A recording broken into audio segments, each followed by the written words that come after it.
Chấm riệp số bát ở lầnนี้ខ្ញុំធ្វើអំណាចចេញពីផ្សារកដាលនៅភ្នំពេញយើងហ្នឹងហើយចេញដំណើរទៅខេត្តកំពង់ឆ្នាំងទៅទស្សនកិច្ចនៅភ្នំលីកងរៃហើយខ្ញុំបានធ្វើដំណើរអស់ជាច្រើនម៉ោងដោយសារតែយើងកន្លែងរវល់ទិញម្ហូបអាហារនិងអាហារហូបចុកបំរុងអញ្ចឹងខ្ញុំខ្ជិលទិញពេលដែលនៅតាមផ្លូវអញ្ចឹងណា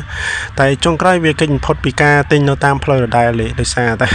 ឲ្យតែឃើញអីឆ្ងាញ់ឬឃើញអីតំណងនឹងចោះទិញហើយតែយើងត្រូវតែទិញអីឬក៏ធ្វើអីរៀបចំអាហារហូបចុកអីត្រៀមមុននឹងយើងទៅដល់អញ្ចឹងណាឥឡូវនេះខ្ញុំបានមកដល់ផ្សារព្រៃខ្មែរវិចិត្រនឹងឆ្នាំងដីតំណាងខេត្តកំពង់ឆ្នាំងហើយមានអីដែលធំដុំទេក្នុងវីដេអូនេះប៉ុន្តែសាមញ្ញតែគ្រាន់ថាចង់ឲ្យអ្នកទាំងអស់គ្នាបានឃើញពីសកម្មភាពមួយចំនួននិងទេសភាពមួយចំនួននៅខេត្តកំពង់ឆ្នាំងហើយនឹងការលក់ដូរផ្សេងនៅតាមដងផ្លូវហើយខ្ញុំធ្វើដំណើរនេះក៏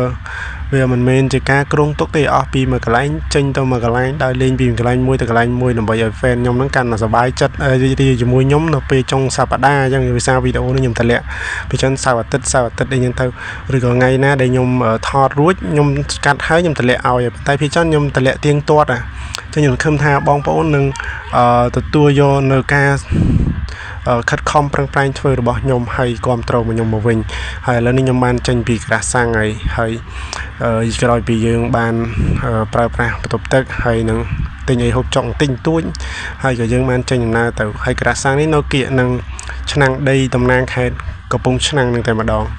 ឥឡូវនេះយើងមកមើលឆ្នាំងនឹងទាំងអស់គ្នាមើលថាវាមានភាពស្រស់ស្អាតប៉ុណ្ណាហើយមានភាពល្អឥតខ្ចោះបែបណាដែលគេធ្វើមកគឺពោពេញទៅដោយភាពការច្នៃប្រឌិតនិងមានព្រលឹងតែម្ដងហើយឆ្នាំងនេះខ្ញុំជិះវិលជុំវិញហ្នឹងដើម្បីឲ្យអ្នកទាំងអស់គ្នាបានឃើញថាឆ្នាំងហ្នឹង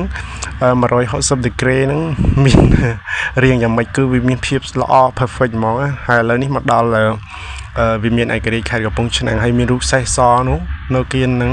ឃើញអត់នឹងគឺជារូបដែលគេចង់និយាយថានាងកងរៃហើយនឹងពុទ្ធសែនហើយចំណែកនេះគឺជាអាហារហូបចុកនៅតាមដងផ្លូវមុននឹងយើងទៅដល់ខេត្តកំពង់ឆ្នាំងអត់ខ្វះទេរបស់ហូបចុកជាច្រើននេះហើយមានអនាម័យទៀតឃើញសត្វខ្មៅហើមមិនមែនរុយទេណាវាគឺជាឃ្មុំហើយនឹងព្រួតអ្នកទាំងអស់គ្នាអ្នកខ្លះក៏មិនទាន់ស្គាល់ថាហ្នឹងមិនស្រួលនឹងច្រឡំថាជាសត្វអីមិនដឹងអ្នកខ្លះក៏ស្គាល់អ្នកខ្លះក៏អត់ស្គាល់ដែរហ្នឹងគេហៅព្រួតឬក៏ឃ្មុំវាមកតោងនៅលើផ្លែឈើឬក៏បន្លែអីហ្នឹងប៉ុន្តែភាគច្រើនគេនៅតាមផ្លូវហ្នឹងគឺលក់មានអនាម័យណាតែក្នុងវីដេអូយើងអត់បាន zoom ចិត្តអញ្ចឹងហើយបានអ្នកទាំងអស់គ្នាអាចនឹងគិតថាប្រហែលរុយហើយតែពិតមែនទេហើយវីដេអូនេះក៏បានដល់ការបញ្ចប់ហើយសង្ឃឹមថាអ្នកទាំងអស់គ្នានឹងតាមដានរហូតដល់វីដេអូចុងក្រោយនៅវីដេអូបន្ទាប់